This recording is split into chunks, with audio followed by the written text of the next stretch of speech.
Yes guys, welcome back to another episode of the MONOPOSTO track guide series. Today we have episode number 5 in Baku at the Azerbaijan Grand Prix circuit. This is one of the hardest tracks to master in this game. It's a very big technical challenge, so make sure you are paying full attention on this video as I give my tips and tricks on how to nail a lap around Baku in MONOPOSTO 2023. There's some footage from the last episode that took place in China. That was a very interesting circuit, as we've seen, and if you're excited for today's video, please be sure to like, share and subscribe, and let's dive straight into this track guide. So here we are in the pit lane then in Baku, and first of all, before we get into the lap, we are going to come into the pit box and talk about setup. So for this circuit, obviously it's got a very long pit straight and back straight. However, there's an extremely technical, tight, twisty middle sector. Therefore, I would have a surprisingly high amount of downforce on, considering what you might use. Actually a bit more than half in terms of the downforce to speed ratio. So that is about roughly the settings on screen there that I would use.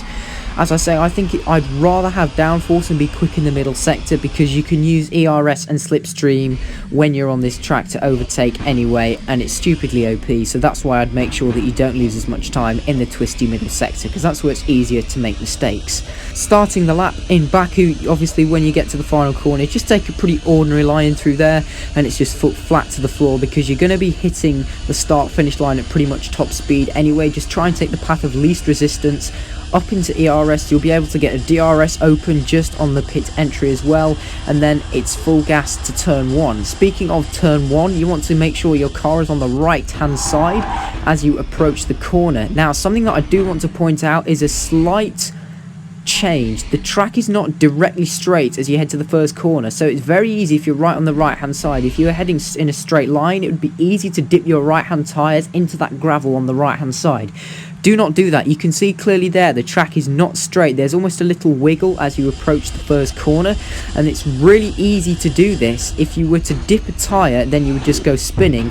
However, also it's very easy to brake too late and get a big snap of understeer and then just steer wide. So I would recommend braking at the 100 meter board, and then make sure you take quite an early apex so you could potentially ride the curb on the inside there with the blue runoff. On the exit, you want to come to the right hand side, and then try not to use the blue runoff on the exit there if you don't want to. In terms of braking for turn number 2, you want to brake at the latest the 50 meter board.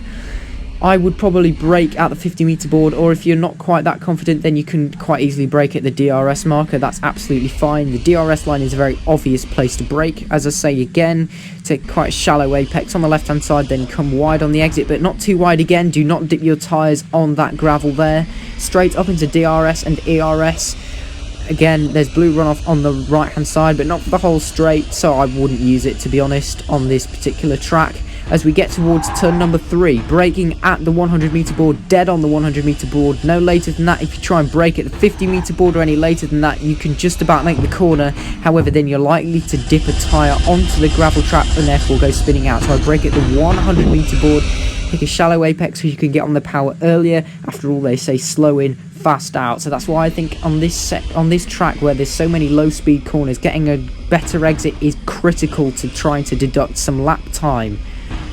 Anyway, as you approach the next corner, I would bring your car as far over to the left-hand side as you possibly can, so you're almost touching the wall. You want the left-hand tyres over this curb.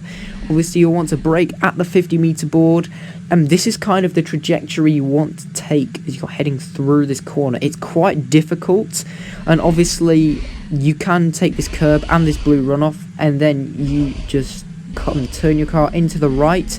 You want to take quite a wide line through there to try and carry some of the speed forward, and then once you've come through the exit, you want to bring your car over to the right hand side. Use some of this blue runoff into the entry if you want to maximize the width of the corner.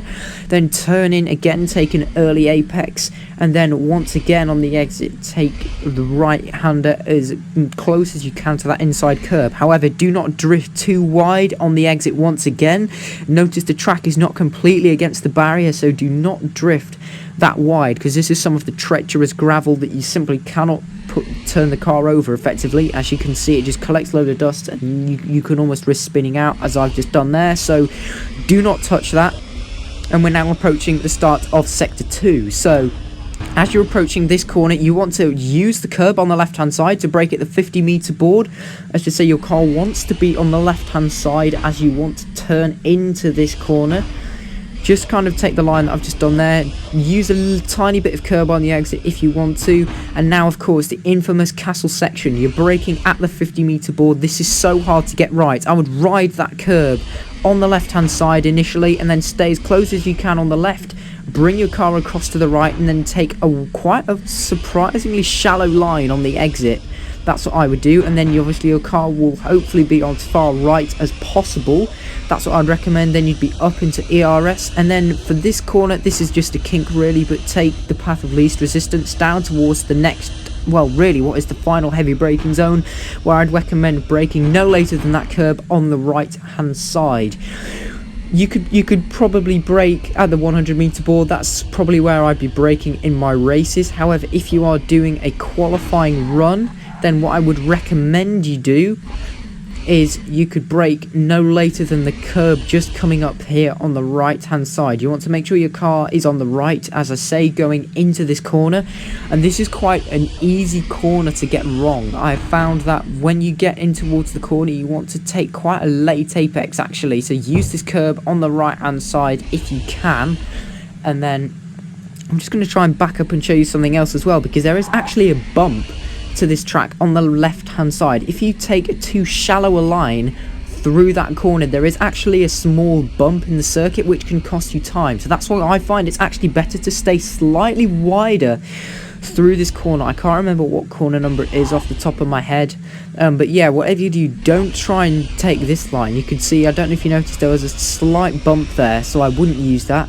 And then as you approach the final braking zone, you obviously your car on the right hand side, 50-meter board here, and then it's quite simple from there. All you want to do is you will just want to use the left hand side of the apex of this next left-hander. That's it, just bring your car across here, there's a bit of a snap there, and then use this exit curb as much as you can if you need to, because that can help just maximize the width of the track, and then obviously you're just back into full throttle. Now for this corner, you want to come a bit wider, but be careful not to run too wide. Again, this is more of that treacherous gravel. This is so easily to be caught out if you're going at top speed, because obviously you just think, oh yeah, I can still use this, that's tarmac. That is not, that is gravel. Do not use that whatever you do. So I would say come wide on that corner, but not totally, because you'll just run into that gravel and spin off, and that is a massive crash if you crash at that speed. And there we go. Apart from that, then you're just up to the finish line, and that concludes our lap of Baku. I hope you found this video useful. If you did, then please feel free to like, share and subscribe. Let me know your thoughts down in the comments below. The next track guide will be at Miami. We are of course going through all the tracks in order, and until the next video, goodbye.